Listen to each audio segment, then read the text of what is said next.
Hello, everyone. My name is Curtis. Today I'm going to do a review for Sistas, Season 10, Episode 2.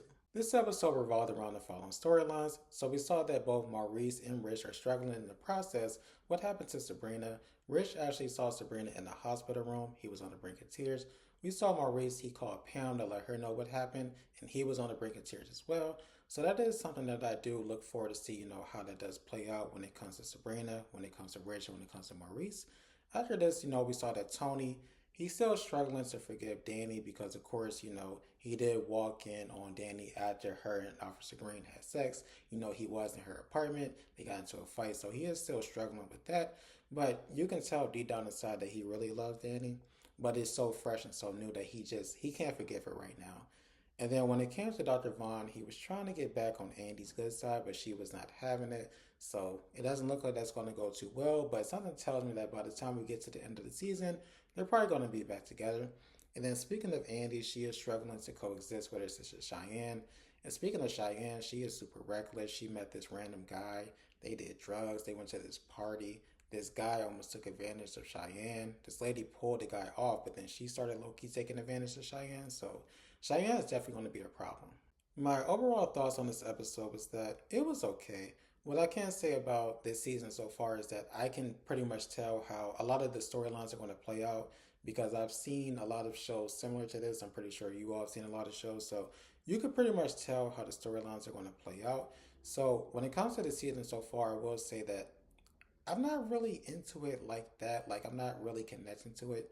I will say this as well. So when it comes to season 9, I wasn't really the biggest fan. I felt like it started off really strong, but then it became really flat, really boring. Remember, they were stuck on like the same day for like a good like 4 or 5 episodes.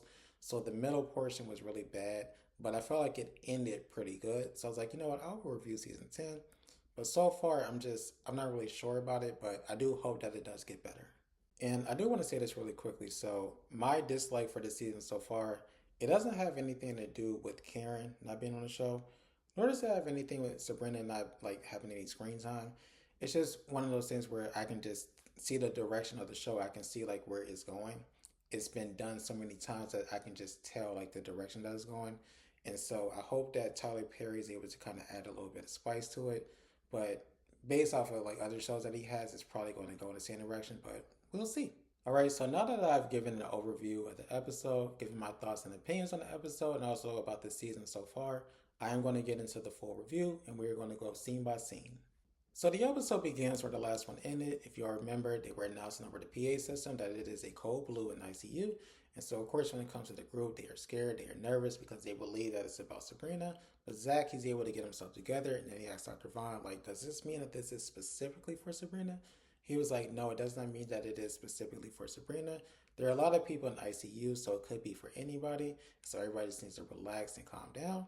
So Andy was like, you know what? I feel like one of us needs to reach out to Karen just to let her know what's going on. Then he was like, you know what? Let's wait until we get confirmation that that particular situation is about Sabrina before we reach out to Karen. Because, I mean, there's nothing that she can really do at this time. I mean, she's already in Washington. Like, there's nothing that she can do at this moment. And so when it comes to Dr. Vine's like, you know what? Just to make you all feel a little easier, after I get done doing my runs, I am going to go see if I can check on Sabrina to see if she is okay. That does make everybody feel a little bit happier. And then this is when Maurice decides to open up and he's like, you know, when it comes to Sabrina, she's not just his manager, she's actually his best friend, his closest friend. Like, he really can't lose her. And so this is when Danny breaks down again because remember, she broke down in the last episode and she's just like, you know what, she called me, she reached out to me, she wanted to talk, but I hung up in her face. But Fatima's like, listen, do not blame yourself. It's during this time that Danny actually receives a text message from Officer Green. And so Tony's actually sitting right next to her. So he sees it. He's like, man, this is some fucking bullshit. Like, you still talking to this man? And so she's like, you know what? I'm sorry. I didn't mean it. And so he's like, you know, when it comes to us even being in this hospital, me bringing you up to the hospital, I'm only here because the group loves Sabrina. I'm not here because of you. Like, our situation's pretty much over.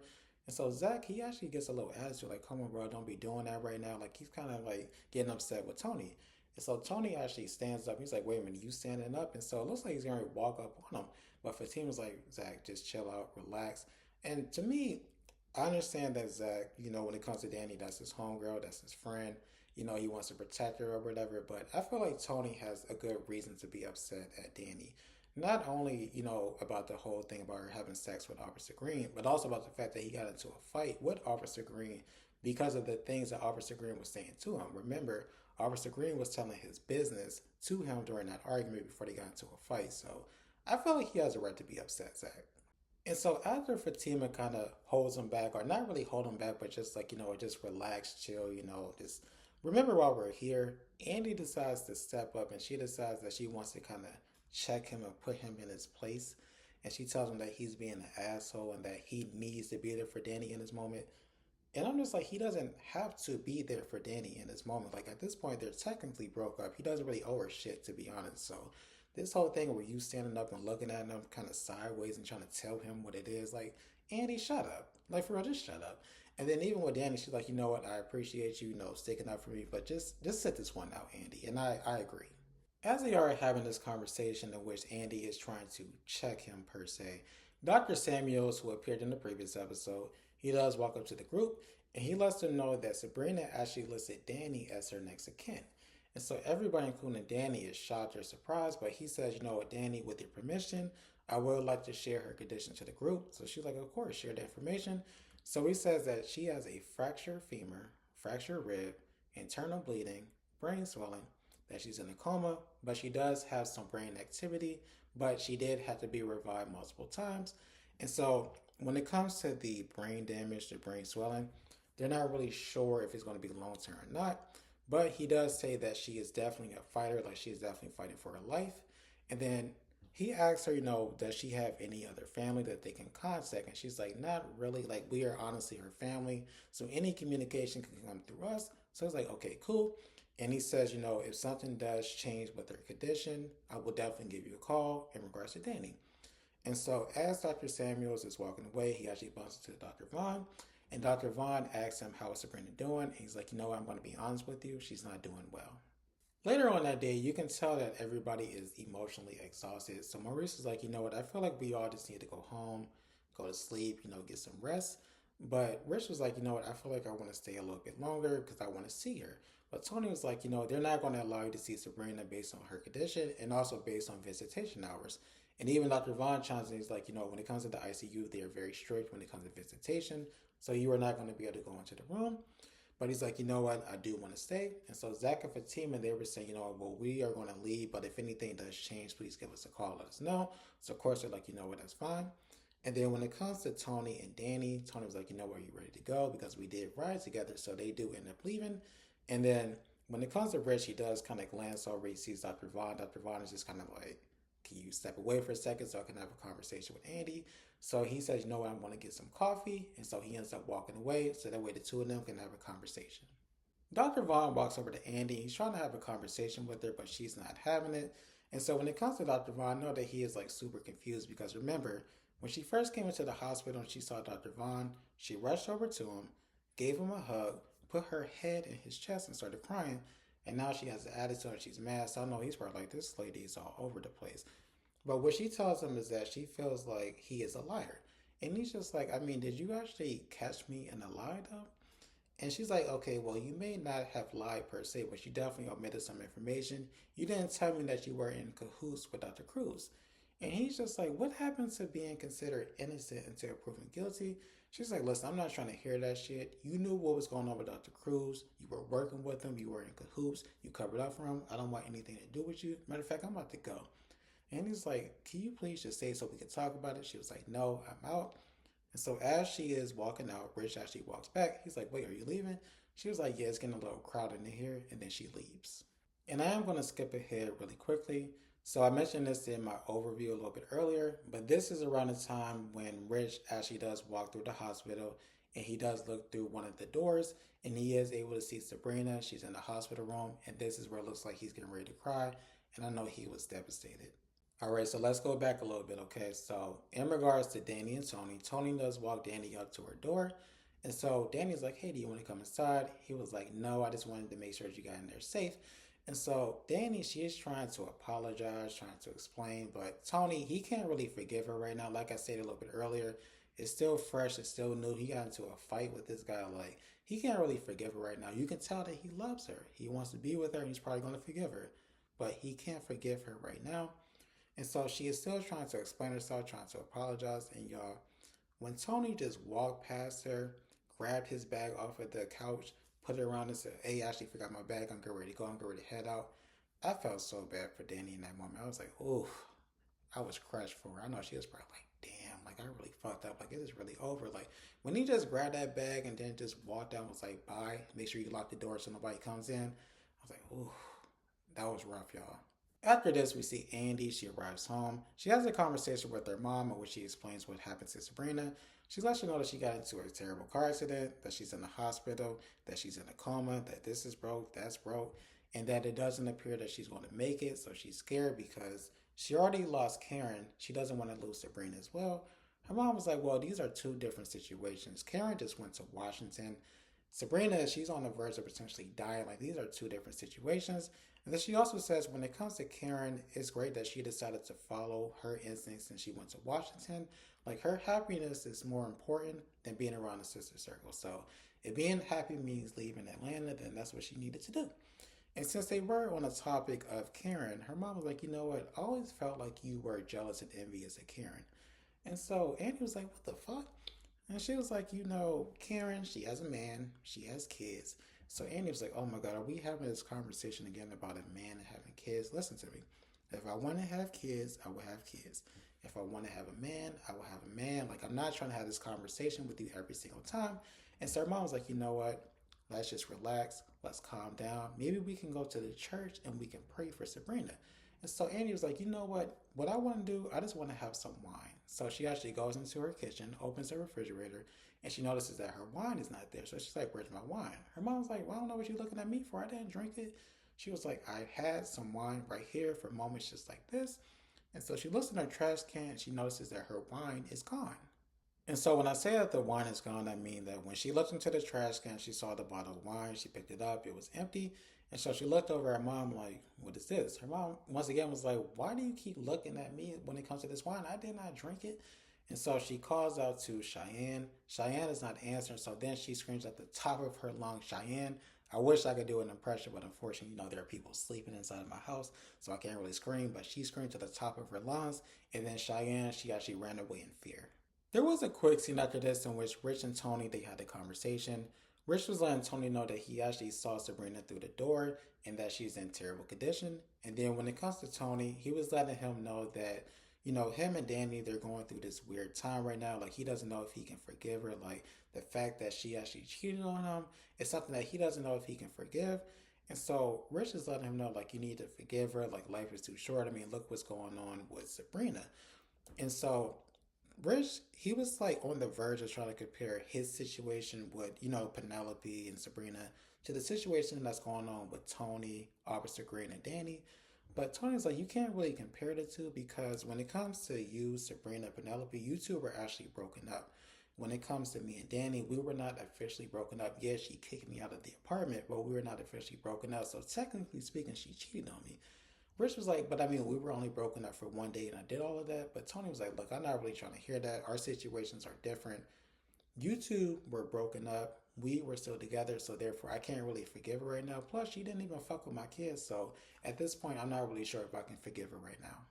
After this, we go back to Andy's place and we see that Cheyenne is actually cooking. Andy does come out of her room to see, what's going on because she can smell the food cooking. And so this is the time when Valerie lets him know that she's actually going to go back home. She's going to resume her chemotherapy. And so Andy was like, "Oh my God, okay, well, what time are you two going to the airport?" And so Valerie's like, "Well, we are not going to the airport. I'm going to the airport. Like, I'm actually going home. She's going to stay in Atlanta." So Andy was like, "Okay, well, where is she going to stay?" And she was like, "Well, she's going to stay with you." And so Andy was like, "Okay, first of all, I'm not really feeling this shit because you are making all of these arrangements about me at my place without even talking to me," which I feel Andy on that. Like, how are you going? First of all, why are you inviting her to my shit? That's number one. And then also, you telling her that she's going to stay with me. Who do you think that you are? Yet, yes, you are my mom, but I am a grown ass person at this point. You don't have authority to tell me shit. So don't just be inviting people over to my place and telling them that they're gonna stay with me. Like she has every right to be pissed. And then when it comes to Cheyenne, she got an attitude. And let me tell you something about Cheyenne. Cheyenne is getting on my nerves because Cheyenne acts like a fucking child. Like Cheyenne is grown. Okay. Like, I'm not sure like why they're making her so young-minded and so young-spirited, but she is pissing me the fuck off. Like, she wants to get upset and get an attitude because Andy does not want her to just come over without asking her, and then she wants to storm off. Man, fuck Cheyenne. All right, y'all. Okay, that may have been too much. Okay, it really wasn't that deep. It wasn't that serious, but I'm not really feeling Cheyenne. I'm not really feeling her character. And then when it comes to Valerie, I liked her initially, at the beginning when she came in on season 9, even when she got all up in Fatima's face. But she is starting to low key get on my nerves too. So after Cheyenne storms off, Valerie decides that this is the time to start chastising Andy. She's like, we need to show some compassion towards Cheyenne. And so Andy was like, listen, when it comes to me and Cheyenne, we did not get along in the past. And to be honest, I do not feel like we're going to get along in the future. And so this is when Valerie says, when it comes to Cheyenne, she idolized you. When you decided to leave after college, she was devastated. And Andy's like, wait a minute, hold on a motherfucking second. So you want me to feel bad about the fact that I went to college and made something out of myself? So I was supposed to just stay there and not do anything? Like, what exactly are you talking about right now? I'm supposed to feel bad because I went to college and I became a lawyer and I'm actually doing my thing right now. You want me to feel bad about that? Man, fuck you too. All right, y'all. So I'm on one. I'm sorry, y'all. So she did not actually say "fuck you" to her mom. That was just me adding a little something to it, add a little spice to the review. Okay, it's been a minute since I posted a review. I think it's been like a week, so I'm just kind of adding a little flair to it. Okay, but she did not say "fuck you" to her mom. Okay, but after her mom brought up the fact that she was heartbroken and everything like that, and she idolized her, Andy's like, "Listen, I do not want her to stay here. I do not want a roommate." So her mom was like, "Listen, she is not a fucking roommate. She is your sister." And so she did kind of say it in that tone, the same way that Andy was screaming out to Cheyenne when she scurried across the room. That's the same tone that she had when she said she is not your roommate, she is your sister. Treat her like one. There are two quick scenes after this. So in the first scene, Maurice calls Pam. So I did mention this a little bit earlier, but he does call Pam to let her know, what happened to Sabrina and about her condition. And he says that, you know what, I am going to have to take a step back because remember, Pam, and Danny, they're supposed to go into business together. He's like, I am going to be at the bank a little bit more until Sabrina gets back. And of course, Pam, she understands. And then after this, Andy actually does reach out to Karen to let her know what happened to Sabrina. And there was actually another quick scene after this. So Cheyenne does let Valerie know that she's going to step out for a little bit, but she's going to be back. And so she ends up going to that bar that they went to in the previous season. And she ends up seeing this guy. So she does end up walking up to the guy. And she asks him if he'll be willing to buy her a drink. And he was like, sure. Later on that night, Andy, she does come out of her room and she sees that her mom is sleeping on the couch. So she does wake her up. And so her mom tells her that she was actually trying to stay up until Cheyenne got back. So she's like, oh, well, where did she go? She was like, oh, she decided to step out a little bit, but she'll be back. So Andy was like, it didn't take her long, did she? And so the two of them, they start to have a conversation. And Andy does let her know that she did call Karen to let her know what was going on. But she told Karen that she needs to focus on herself and her happiness because there's nothing that she can do. Like, there's no reason for her to rush back from Washington to Atlanta. She can't do anything. And so her mom was like, I definitely understand. I agree. And so Valerie was like, you know what? I'm not really feeling that well, so I'm going to go to bed. They say that they love each other. And then Andy actually walks her to her room. And y'all, this is when the bullshit happened. So when it comes to Cheyenne, she's at the bar talking to the guy. And so she's asking him, what does he do? And he's like, a little bit of this, a little bit of that. And she's like, okay, you're not trying to tell me what you actually do? Like, do you do something dangerous like sell drugs? He was like, do I look like a person that sells drugs? She was like, I mean, people who sell drugs have all different kind of faces. So I was like, no, I'm not a drug dealer. She was like, damn, that's too bad because I can actually use a little pick me up right now. He was like, oh, for real? She was like, yeah. He was like, well, I don't have any on me right now, but I have some in the car. She's like, okay, well, let's go. And so he takes a drink and then he falls behind her. And then next thing you know, we see them at this party. And while they're at the party, they're drinking. You can tell that people are doing drugs there. And then next thing you know, with Cheyenne, she actually falls back. Well, she actually lays down on some type of bed, or maybe it was like a cot, or maybe it was like a couch or something. And then this guy actually gets on top of her. But this lady actually pulls him off, and then she gets on top of her and starts kissing her. And then when it comes to the guy who's at the bar, he just looks on, he smiles, and I was like, okay, this is not going to end good. I'm like, there's a chance that she may get raped. But then also, I was kind of thinking to myself, okay, she's getting ready to go to jail because in the preview that we saw for the next episode, she is in jail. So I'm like, okay, was this guy like secretly like a cop? Like, I'm trying to figure out how she's going to end up in jail. But either way it goes, she definitely shouldn't have put herself in that situation. Like I said, Cheyenne, she's going to be a problem. And that was the end of the episode. Thank you all so much for watching. I really do appreciate it. If you could, please like, comment, share, and subscribe. That would be great. Hope you all have a great rest of your day. Take care. Bye.